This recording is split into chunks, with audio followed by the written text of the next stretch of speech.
Au moment de la rédaction de la Torah, le Midrash nous raconte que toutes les lettres de l'alphabet se sont présentées devant Dieu, chacune voulant être la première lettre de la Torah. Finalement, nous aurions pu imaginer que la première lettre de la Torah soit le Aleph, la toute première lettre de l'alphabet, celle qui montre l'unicité de Dieu sur terre, le Aleph, valeur numérique 1. Pourtant, ce n'est pas le cas. Le Aleph n'a pas été retenu. La lettre retenue par la Torah a été le Bet. Pourquoi le Bet ? Qu'est-ce que cela vient nous apprendre ? Eh bien, le Aleph est l'unique. Mais ce monde-ci ne fonctionne pas sous le mode de l'unicité. Ce monde-ci fonctionne sous le mode de la dualité. Et c'est pour cette raison que la Torah nous invite à ne pas uniquement développer notre lien vis-à-vis de Dieu, mais être capable de développer notre lien vis-à-vis de notre prochain. C'est dans ce cadre que je voudrais aujourd'hui aborder un thème fondamental dans la Torah, celui de la Tzedaka. Et pour ce faire, j'ai l'immense privilège de recevoir Gilbert Montagnier. Bonjour. Gilbert, bonjour. Bonjour, bonjour tout le monde. Chanteur, musicien, compositeur, auteur d'un livre qui vient de sortir. Oui. Est-ce que vous pouvez nous le décrire ? Avec plaisir. Ça s'appelle Au jardin de ma vie et ça raconte vraiment ma première construction. Pour moi, ma première construction s'est faite à l'intérieur de la couveuse où j'ai passé 3 mois et demi. Et maintenant que nous sommes beaucoup plus éclairés sur les capacités cognitives des bébés, on sait que c'est plus comme nous croyions avant, c'est-à-dire on sait très bien que dès le début de la vie terrestre, et je dirais même, moi je suis sûr même avant, mais dès le début de la vie terrestre, le bébé vit, ressent, entend, et c'est là la première construction. Et je pense que si je suis la personne que je suis aujourd'hui, c'est grâce à cette construction et grâce à la lumière céleste que j'ai eue, bien que mes yeux étaient tout cassés, mais je l'ai eue, cette lumière, dès le départ, et j'ai su que j'étais là pour rester. Et depuis, Hachem m'a tellement comblé que réellement, je peux que me réjouir.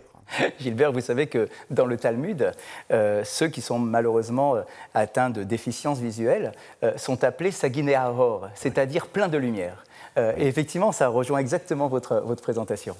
Oui, je pense même que ma cécité était programmée. Ce n'est pas un accident. Comment je sais ça ? C'est parce que je n'aurais pas ce genre de pensée si ça l'était. Vous comprenez ? Je serais un être qui serait vraiment peut-être dans des pensées un petit peu compliquées. Pour moi, ça n'a jamais été un problème. Je ne vais pas être long là-dessus, mais pour moi, ça n'a jamais été un problème de ne pas voir avec les yeux. Je suis très chanceux de voir différemment. Voilà, je ne m'étendrai pas plus, mais je suis ravi d'être là. Je peux vous dire ça. Merci beaucoup. Gilbert, vous avez été le parrain de l'appel de la Tzedaka en 2011. Ah oui, quel beau moment. Alors, déjà, commençons par le début. On va essayer de définir le terme Tzedaka. Beaucoup parlent, en essayant de traduire ce mot, de générosité, de bienfaisance. Alors qu'en réalité, en hébreu, le mot Tzedaka se construit sur le terme Tzedek. C'est rendre la justice. Ce n'est pas simplement donner une pièce, l'aumône que je pourrais faire aux pauvres que je croise dans la rue. C'est bien plus que cela, c'est-à-dire qu'il y a un état d'esprit qui accompagne ce mouvement de Tzedaka, d'essayer de rendre cette justice sociale qui doit exister entre nous. Vous avez été vous-même parrain de cet appel de la Tzedaka. Quel était votre état d'esprit ? Comment avez-vous vécu cet événement ? Alors moi, je l'ai vécu comme un cadeau. Pour moi, ça a été un cadeau que de pouvoir donner de mon temps, de mon énergie et de ma sincérité. J'ai approché des centres communautaires, des centres qui s'occupent plus particulièrement peut-être de l'insertion des personnes handicapées. Et j'ai surtout approché en fait ce que je vis tous les jours, parce qu'en fait, puisqu'on est entre nous, je peux bien vous le dire, moi, je vis tous les jours ça. C'est-à-dire que je suis public 18 heures sur 24. Pour moi, donner, c'est un cadeau. Alors donner, c'est pas simplement de l'argent, c'est un vrai sourire. Donner, c'est la considération que l'on doit attribuer à chaque être vivant, parce qu'on est tous différents et importants. Donc on doit donner, d'ailleurs ce qui est beau dans la tzedaka, c'est qu'on dit bien sûr c'est pour les gens de la communauté, mais c'est pour les gens de l'extérieur de la communauté aussi. Si vous nous regardez, c'est la première fois que vous regardez cette émission, les Juifs ne donnent pas qu'aux Juifs, il faut être clair. Les Juifs, ils donnent à tout le monde.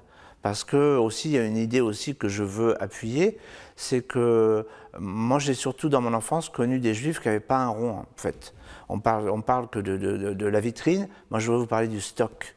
Le stock, c'est plus important que la vitrine. Et moi, j'adore le stock, parce que c'est ce que je regarde avant la vitrine. Donc, pour faire court, donner, pour moi, c'est un privilège. Vous savez, je fais un métier public. Alors, souvent, je suis appelé par des gens qui ont besoin de réconfort.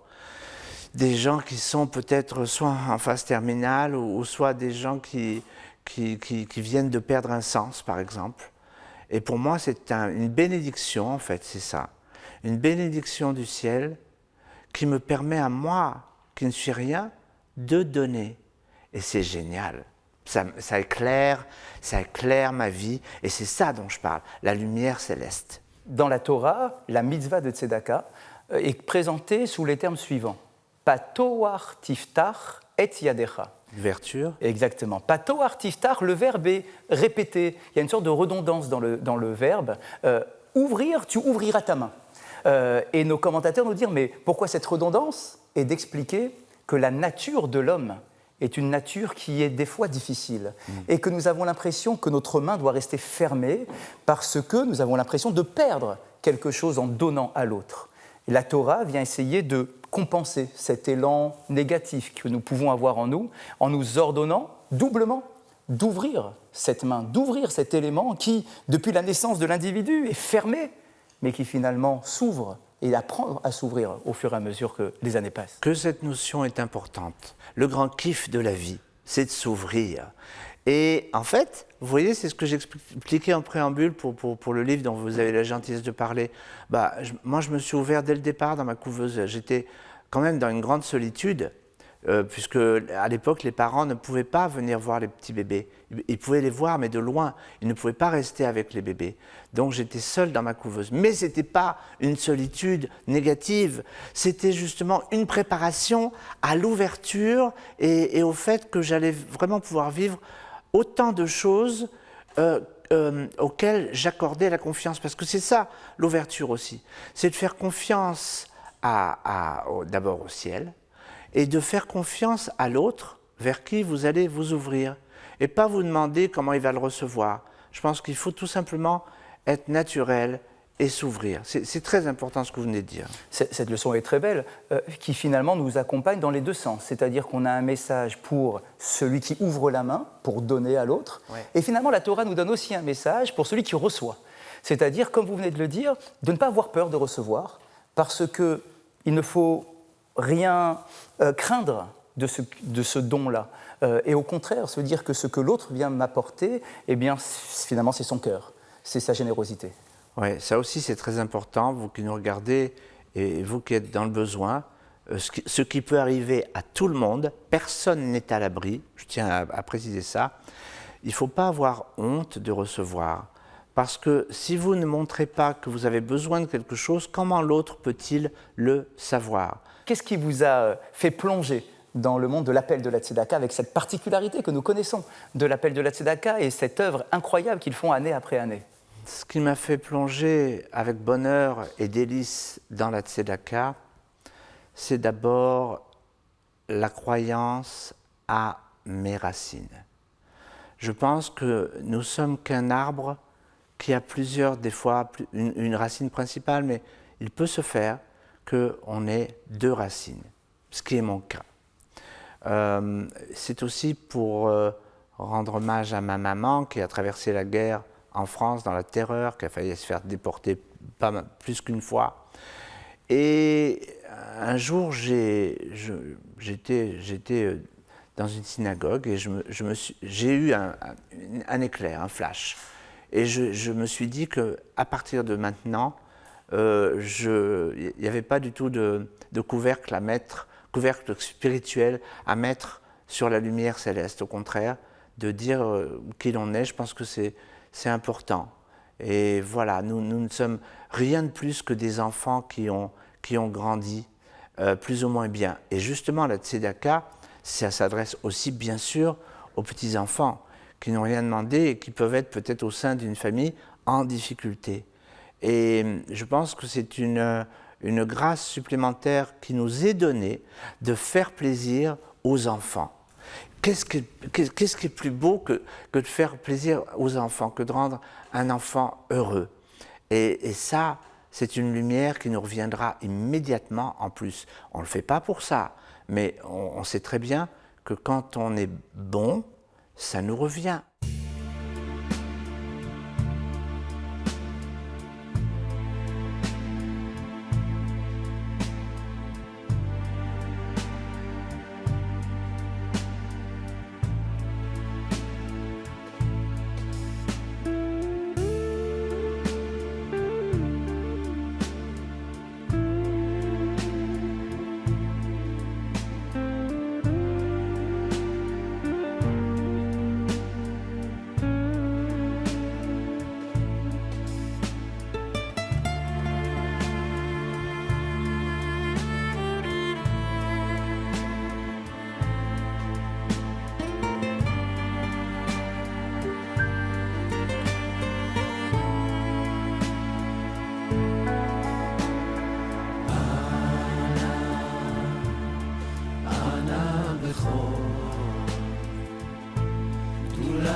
Ce qui est aussi incroyable dans l'approche juive, que l'on ne trouve peut-être pas dans une approche plus traditionnelle au niveau des lois et des codes de loi qui peuvent exister, c'est que dans la tradition juive, le fait de donner n'est pas simplement un geste moral, c'est une obligation. C'est-à-dire que quelle que soit notre propre situation financière, en réalité, je suis concerné par l'obligation de donner. Donc on ne parle pas ici de somme, on ne parle pas ici de quantité, on parle de geste, de mouvement. Et finalement, ce mouvement-là devient une obligation religieuse, une haute obligation religieuse, sur laquelle finalement Dieu nous dit « Eh bien, je t'attends. Je veux que tu sois avec moi dans l'œuvre de la création du monde. Il y a des imperfections sur Terre, et je veux que toi, être humain, tu puisses sublimer l'œuvre de ma création. » C'est une grande chance que le ciel nous donne de pouvoir donner, et il nous fait passer ça sous le mot obligation pour qu'on se sente vraiment conscient et impliqué. Mais quelle chance que de pouvoir donner, vraiment. Est-ce que vous avez un souvenir particulier, vous, en tant que parrain, je sais que vous avez beaucoup participé pendant l'année où vous étiez parrain, et puis même après, bien évidemment, au niveau des concerts, etc. Mais est-ce qu'il y a eu des rencontres dans certains milieux, peut-être auprès de certaines associations, Absolument. Qui vous ont fait vivre des choses particulières? Absolument. J'ai visité notamment, on a partagé un repas avec ce qu'on pourrait appeler, pour faire court, Resto du Cœur juif, on va dire ça comme ça. Ça a été un merveilleux souvenir. Et puis un CAT aussi, un centre d'aide par le travail, où là on a vu des gens qu'on appelle handicapés, mais dont on a supprimé le surhandicap. Le surhandicap, c'est quand on ne fait pas confiance à l'autre. On parlait d'ouverture, voilà. Surhandicap, c'est quand on ne s'ouvre pas vers l'autre. Eh bien, on a enlevé ce surhandicap en leur donnant la possibilité de contribuer au bonheur des autres par leur travail. Et ça, c'était très beau de voir ça. Et puis aussi, les concerts, évidemment. Moi, j'adore être sur scène et imaginez ce que c'est pour moi de chanter. Pour moi, de chanter, c'est tellement une récompense que j'ai reçue d'en haut. Donc oui, pour moi, je suis désolé, je parle de moi, mais bon, c'est vrai que quand quand on chante, c'est très beau, et surtout quand vous, public, vous chantez. Ça, c'est l'ultime récompense. Là, c'est vraiment la communion des cœurs Ouais. dans ces instants-là.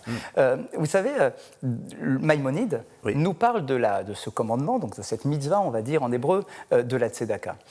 Et il nous explique qu'il existe différents degrés de tzedaka. Ils seront tous considérés comme tzedaka, mais avec plus ou moins de grandeur d'âme, on va dire. Le plus petit des degrés est celui de l'individu qui, par exemple, écoute notre émission et qui va se dire « Bon, j'apprends que c'est une obligation, alors je vais respecter mon obligation, je vais aller essayer d'aider pour l'appel de la tzedaka, par exemple. » Mais il y a un 8e niveau, le plus élevé, celui où on essaye de donner l'indépendance à celui qui est face à moi, c'est-à-dire lui donner la fierté de pouvoir s'en sortir seul. Et peut-être que vous, en tant que parrain, vous avez pu accompagner, à travers cet appel de la tzedaka, accompagner des gens, des familles, des jeunes, des personnes handicapées, qui étaient peut-être enfermés dans une réalité terrible et qui, grâce à vous, grâce à nous tous finalement, ont pu devenir un peu plus indépendants, confiance en elles-mêmes et capables de gérer et de diriger leur vie avec un peu plus d'aisance. Vous les voyants, vous avez besoin de voir souvent pour croire. Ça, c'est le problème des voyants, parce qu'ils ont besoin de voir avec leurs yeux, des fois pour avoir quelques preuves de... Alors si, par ma présence dans certains endroits, peut-être ça a un petit peu concrétisé le fait qu'on est qui on est et que l'on a la possibilité surtout de croire en ces possibilités justement pour être mieux, pour aller mieux, ça me fait plaisir, oui. C'est vrai que là aussi c'est une... Est-ce qu'on est conscient de tous les cadeaux que l'on reçoit? Je ne suis pas sûr. Moi-même, je suis en train de vous parler de ça, mais je devrais penser plus à ça. On reçoit tellement que ça devient intimidant des fois, parce qu'on dit « My God !» c'est incroyable ce qui nous arrive. Et c'est vrai, c'est vrai. Imaginez, moi qui n'ai aucune vision oculaire, des fois j'ai des flashs de lumière. Et c'est incroyable, parce que ces flashs de lumière ne peuvent me venir que du ciel. Et bon, alors, des fois mes enfants me raillent un peu, parce qu'ils disent que je parle souvent de ça et tout ça. Mais moi j'aime bien parler du ciel. J'adore.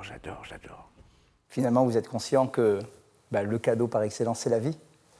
Exactement, le cadeau par excellence, c'est la vie. Donc, de respecter la vie des autres, là, plus loin, vie. Oui, on peut respecter la vie, des autres, mais là, plus loin, vie, je trouve que c'est plus important.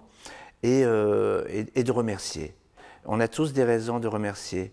On dirait les gens trouvent plus de raisons de se plaindre que de remercier. Mais si on se concentrait plus sur les raisons de remercier, on se plaindrait moins et puis on aurait moins de problèmes. Gilbert, merci pour cette leçon exceptionnelle et d'humilité, mais surtout d'espérance que vous venez de nous transmettre. C'est un plaisir de partager avec vous et avec vous tous qui nous regardez. Que cet appel de la tzedaka, cette année, le parrain sera Gad Elmaleh. Quelle bonne idée.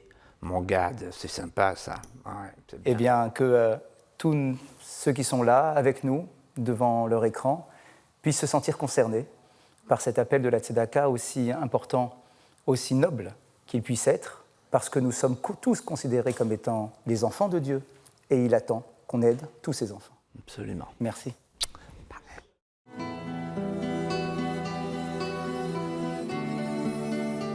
L'école Horte-Montreuil accueille des jeunes de la 3e jusqu'au master. Sa devise, valoriser les élèves et les aider à surmonter leurs difficultés. Les adolescents autistes et en situation de handicap mental de l'association Oale Yaakov y sont intégrés et heureux dans une classe spécialisée. Dans cette école, d'autres familles sont également soutenues par le programme La Talmide du Fonds social juif unifié qui permet à des centaines d'enfants de bénéficier de bourses cantines. Gad Elmaleh, parrain de l'appel national pour la tzedaka, est parti à leur rencontre.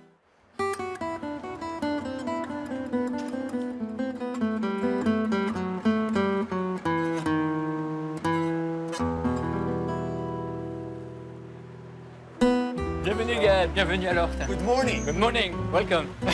Boker Tov. Boker Tov, Baruch Haba. Merci beaucoup, merci beaucoup. C'est là? Bonjour.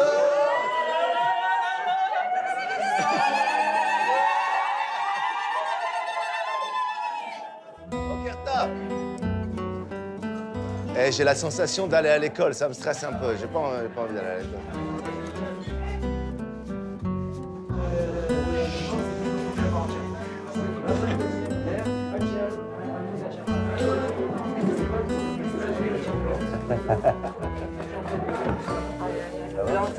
Ah ouais, tu vois.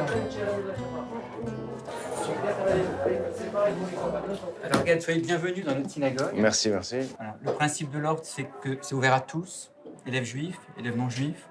On est très attaché à cette valeur du vivre ensemble, de vivre aussi avec la différence de l'autre, de l'accepter tel qu'il est. Et donc, voilà, des élèves plus fragiles que d'autres, des jeunes plus fragiles que d'autres. Bah, moi, je vous accepte comme vous êtes. Ah, c'est gentil. Et moi aussi, d'ailleurs. Et moi aussi. Aujourd'hui, Oale Yaakov travaille avec d'autres écoles juives et accompagne des enfants autistes individuellement. Par exemple, la classe de l'Ort, maintenant, on a financé 50% par l'État. On a réussi, mais au départ, c'était du 100%. Et on a besoin d'une mobilisation, mais vraiment extrêmement forte, peut-être plus que les autres années de la communauté, parce qu'on sait faire dans le qualitatif, mais maintenant, on a un besoin quantitatif. C'est cool, ça me fait plaisir de voir Stéphane parce qu'on se retrouve, parce qu'on s'est connus sur le concret. Et ce que je réalise ce matin un petit peu, c'est que la Tzedaka, finalement, c'est un ensemble de choses, en fait. C'est une action très, très globale, quoi. Et on peut avoir tendance, je pense, à penser que, de manière un peu raccourcie ou systématique, la Tzedaka, venez, on va ramasser de l'argent pour aider les gens qui ont besoin. Oui, c'est les grandes lignes. Mais ce que je suis en train de voir, pas de découvrir, mais ce que ça me confirme, c'est que toutes ces ramifications font sens. Il y a un sens. Et quand je vois ça, ça me rassure. Donc, encore une fois, le message, c'est que vous nous souteniez, vous les souteniez pour qu'ils ne s'arrêtent pas de bosser, quoi. Mais ça me rassure de voir que, tu vois, tout est lié, finalement. Et que ce n'est pas des séparations entre, tu vois. Non, une fois par an, c'est vraiment... Alors ça, c'est la force. Quand on est unis, d'ailleurs, on est beaucoup plus fort, mais la force du FSJU et de la campagne nationale de Tzedaka, c'est d'unifier un petit peu tous les besoins. Monsieur Twitou, il a parlé d'ouverture. Nous aussi, on est ouvert parce qu'on a des enfants non juifs aussi autistes. On a même une cellule d'urgence médicalisée aujourd'hui. Mais si vous voulez, dans la campagne nationale de Tzedaka, il y a aussi notre communauté. Et c'est bien qu'on regarde le handicap. C'est mieux aujourd'hui qu'on accepte. C'est pas qu'on accepte, c'est que la communauté, grâce à cette campagne-là, elle est ouverte à tout type de handicap. Et enfin, ils font partie de notre communauté. Ils vont à la synagogue, ils prient avec les autres. Mais il y a aussi tout l'aspect de la vie sociale qui est important. Il y a une dimension aussi qui est vraiment impressionnante dans ce que fait la campagne nationale de Tzedaka. Toi, tu jouais avec Kev Adams. Voilà, Kev Adams. Là, il jouait dans Il y a plein de jeunes qui le ressemblent à Kev. Ils ont le même look que Kev. Alors, à Lort, il y a plein de Kev Adams. Ce matin, quand je suis arrivé, chaque fois que je voyais un jeune débarquer, je croyais que c'était Kev. Ah non, c'est... Ils ont la même coupe, les mêmes jeans, les mêmes cheveux, la même kippa une kippa qui est là et qui est pas là. Tu vois ce que je veux dire? Tu la connais, la kippa qui est là et qui est pas là, tu vois? Elle se balade. Voilà. Bah cool, alors avec plaisir, je te verrai au spectacle. C'est quand? Je peux pas tout te dire, arrête de poser des questions. C'est quand, Sandrine? 17 décembre. 17 décembre. Kola Kavod. Merci. Ciao. Ciao.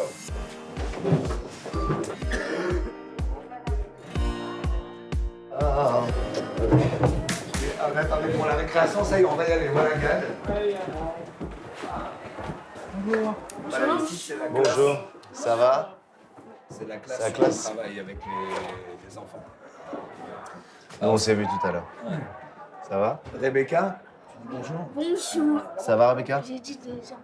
Ici, on prépare leur devenir adulte. Ce qui est important, c'est tout ce qu'ils apprennent à l'Ort. À l'Ort, ils apprennent, quand ils sont en récréation, ils sont avec les autres. Quand ils sont ce matin à la synagogue, à la prière, ils sont avec les autres. Quand ils sont à Hanouka, ils sont aussi avec eux. Quand ils sont à Purim, ils vivent en fait l'année et la vie juive. Mais ils vivent aussi, ça c'est très important, une vie de lycéen. Une vie de lycéen, ils sont là de 16 ans à 25 ans, parce qu'à l'Ort, on est là jusqu'à Bac plus 5 maintenant.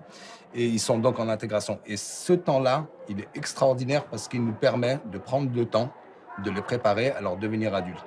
Il est sympa, Stéphane. Il est gentil. Qu'est-ce que tu apprends ici? Qu'est-ce que tu aimes faire? J'aime faire de la blanchisserie, de la cuisine, Et qu'est-ce qu'on faisait ici comme des cuisine? crêpes et des gaufres. Des gaufres. J'ai envie de faire boulangère-pâtissière, Pour faire les gaufres. faire des gâteaux et tout. Tu le connais, celui qui est à côté, là? Oui, Comment il s'appelle? et des malais. Et tu l'as déjà vu? J'ai déjà vu à Liempro dans mon ancienne école. Donc il vient souvent, en fait, dans les écoles. J'ai jamais passé autant de temps dans les écoles qu'après ma scolarité. C'est marrant. T'es gentil. C'est mon métier. Tu jouais beaucoup au poker. Non? Non. Eh, c'est incroyable que tu dis ça parce que, écoute-moi bien, il y a un truc que je sais pas faire, Au poker. c'est le poker. Tu as joué une fois dans le film. Ah, mais dans un film. Mais attends, dans un film, tu sais combien de choses tu fais en faisant semblant? Par exemple, dans un film, j'ai embrassé une femme sublime. Et quand le film est terminé, eh ben, je l'ai plus vue. Et bien qui glisse? Yes. I speak English. Do you speak English? Yes. Yeah. Tu vois, ça apprend. Ouais. How old are you? Yeah, yeah. Ah, t'es vrai. C'est marrant pour ça, mais bon. Mais tu m'as eu quand même. My name is Gad, your name is... Abby. Yes! You got it. On fait une photo avec Gad, ouais. Allez, on fait une photo? Rebecca, le Ok, sourire. là, ici, regarde, là.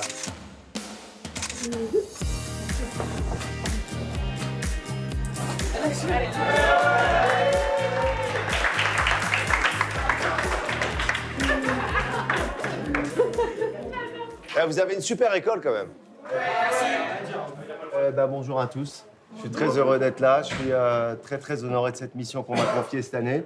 Je suis le parrain de la Tzedaka. Ça veut dire quoi? Ça veut dire que toute l'année, le fait d'avoir de la notoriété, bien sûr que c'est très bien pour soi, mais c'est bien aussi pour les autres. Et c'est bien de mettre cette lumière pour les autres et les aider aussi. Mais on a tous une responsabilité là-dedans, je pense. Et vous avez aussi une responsabilité, donc aidez-moi. Aidez-moi à les aider, aidons-nous. Et ensemble, je pense qu'on va péter les scores cette année. Ouais. Vous m'entendez? Ouais. Tous ensemble pour la Tzedaka? Ouais. Je vais démarrer une secte. Allez, on fait la photo? Ouais. Les amis, tous ensemble pour la Tzedaka? Ouais. Where's Brian? Brian is the kitchen.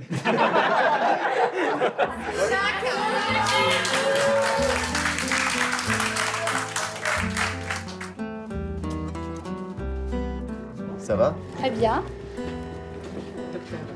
Alors, moi, je suis le docteur Aviva Memoun, je suis médecin scolaire représentante de l'OSE, c'est-à-dire qu'on voit en prévention et en éducation à la santé les enfants et on s'occupe également de les prendre en charge et de les amener à évoluer dans leurs études, quelles que soient leurs difficultés.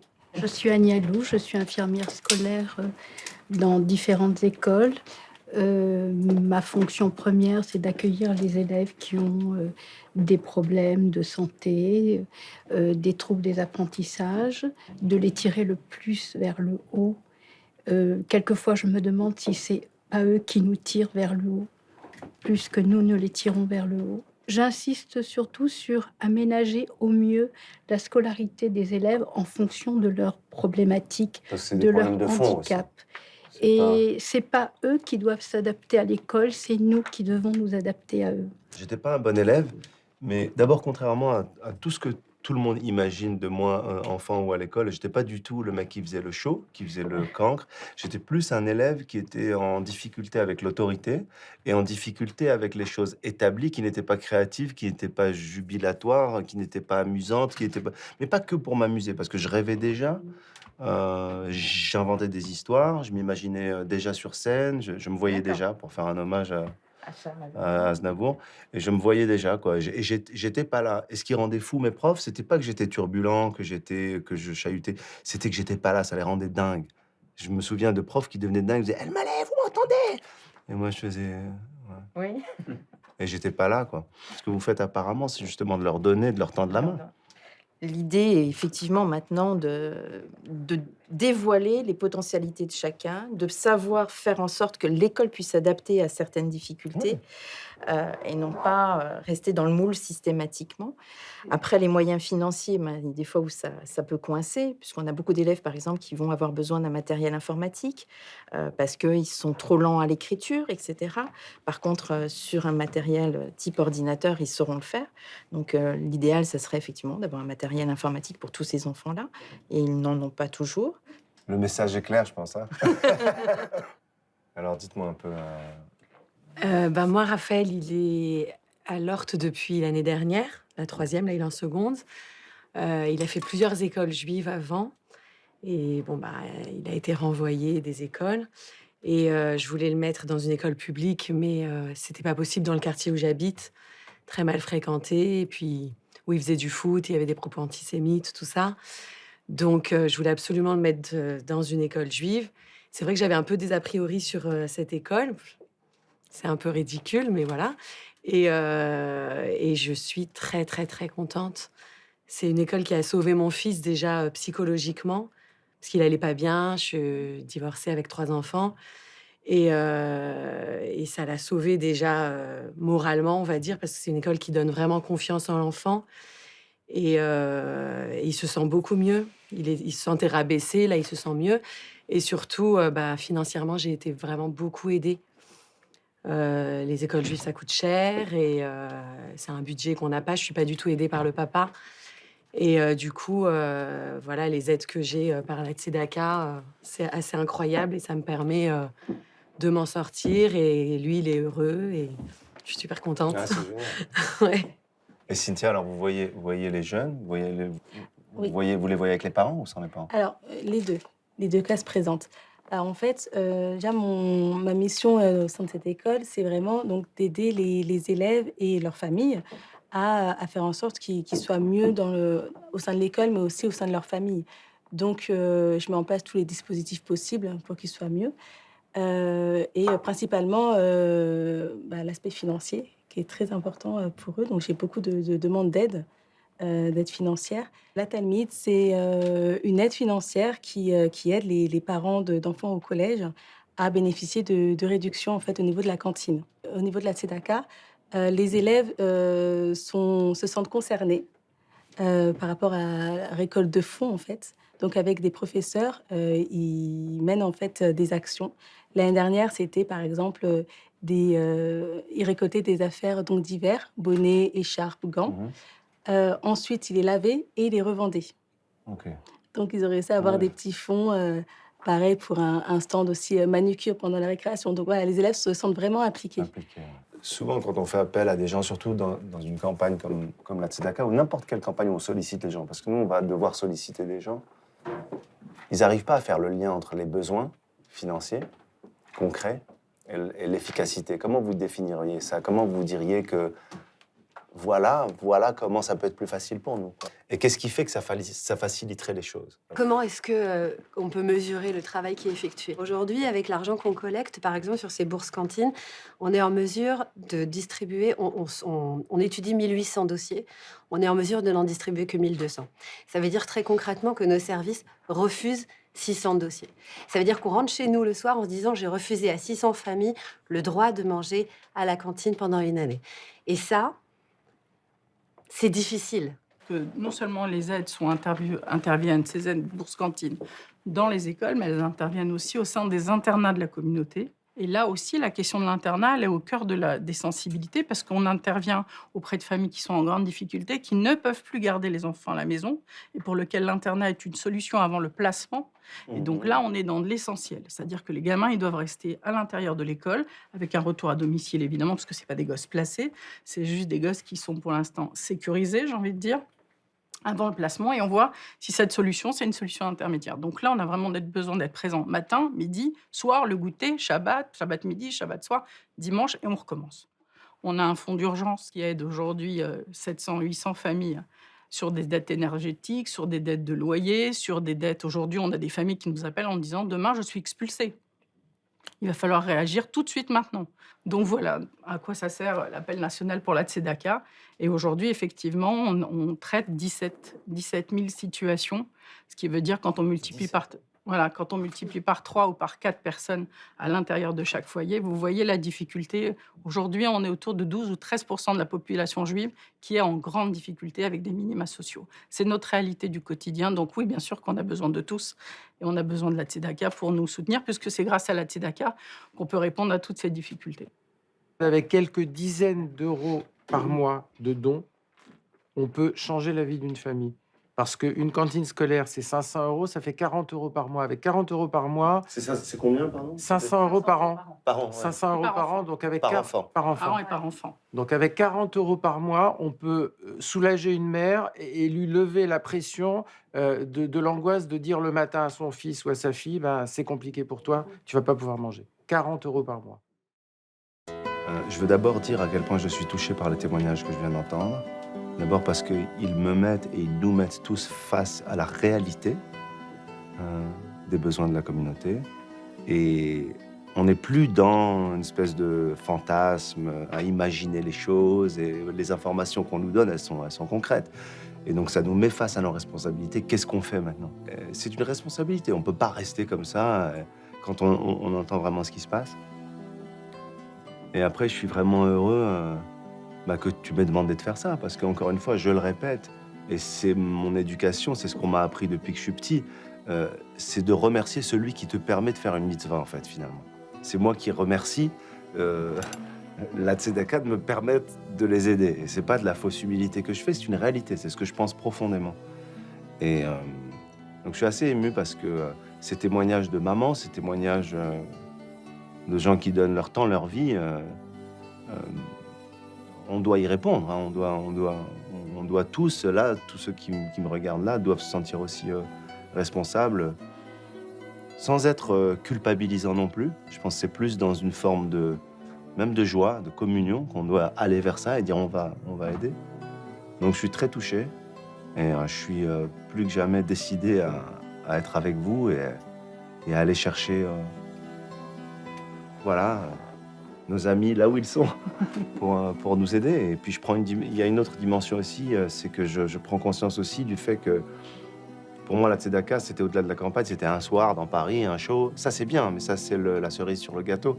Mais c'est un travail de fond de centaines de personnes qui travaillent pour ces jeunes, pour ces familles, pour ces enfants, pour ces parents aussi finalement. Parce que je me dis moi je suis papa, en venant en aide aux enfants, tu viens en aide aux parents, quoi. Quoi de mieux pour une maman qu'à un moment donné, le soir, de pouvoir s'endormir en disant « Mon Dieu, waouh, merci, quoi, mon fils, il va... »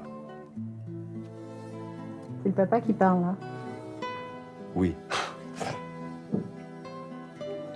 Pardon.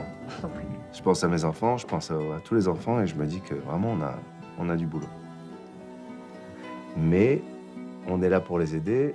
Et je pense qu'avec les gens qui nous regardent, avec les gens qui vont participer cette année à la Tzedaka, j'aimerais en tout cas que cette année, ce soit une année unique et qu'on fasse péter tous les records. J'ai confiance. J'ai confiance en vous.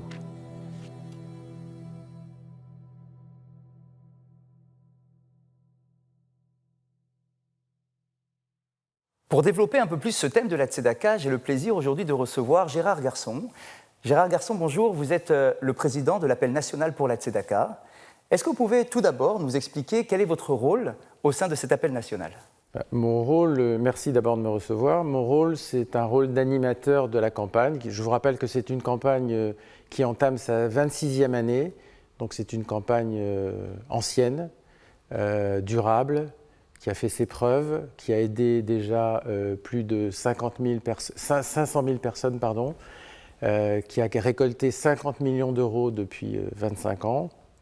Et donc c'est une campagne qui vient en aide aux plus défavorisés de la communauté juive, mais également un peu au-delà de la communauté juive, puisque je rappelle que la campagne nationale pour la Tzedaka, c'est la campagne de la communauté juive au service de tous. C'est-à-dire que nous avons un message universel. Je fais référence, par exemple, aux associations d'handicapés, où il y a effectivement des juifs et des non-juifs, aux enfants qui sont mis dans des maisons d'enfants parce que les parents sont déficients Et il y a également des juifs et des non-juifs, donc c'est une campagne universelle et on peut garantir aux donateurs que tous les dons sont bien répartis et bien redistribués. Et comment s'organisent les différentes manifestations? Ça veut dire qu'en général, on entend la date d'ouverture de la campagne de la Tzedaka annuelle, avec en général un grand spectacle. Est-ce qu'il y a différents lieux? Est-ce que ça se développe sur le territoire de manière harmonieuse? Quelle est vraiment cette singularité aussi de l'appel de la campagne de la Tzedaka? C'est une campagne qui se développe dans tout le territoire français, évidemment, qui concerne l'ensemble des animateurs de la communauté juive à travers la France. Alors vous avez rappelé qu'il y avait un gala, et je rappelle que ce gala, c'est le 17 décembre prochain au Palais des Congrès, avec comme parrain de l'année Gad Elmaleh, qui nous fait l'honneur de nous soutenir et d'être présent comme animateur principal de cette campagne. Mais c'est une campagne qui également se décline dans un certain nombre d'événements qui ont lieu tout au long de cette période de campagne, donc du 12 novembre au 17 décembre, qui est la clôture donc, au Palais des Congrès, des événements à Paris, en région parisienne, dans toute la France, et qui concernent absolument tous les aspects de l'identité, de la culture et du show business juif et non juif, puisque je rappelle quand même, et ça c'est très important, que pour la première fois l'année dernière, donc l'année de la 25e année, nous avions un parrain non-juif, Franck Dubos, qui a été séduit par notre message, qui a été séduit par les actions que nous menons tout au long de l'année en faveur des juifs et des non-juifs, et qui a accepté d'être le parrain de la campagne avec Amir, le chanteur Amir. Il y a une fidélité des parrains, si vous voulez, il y a une formule qui m'est chère et qui est parrain un jour, parrain toujours, et qui se concrétise dans les faits.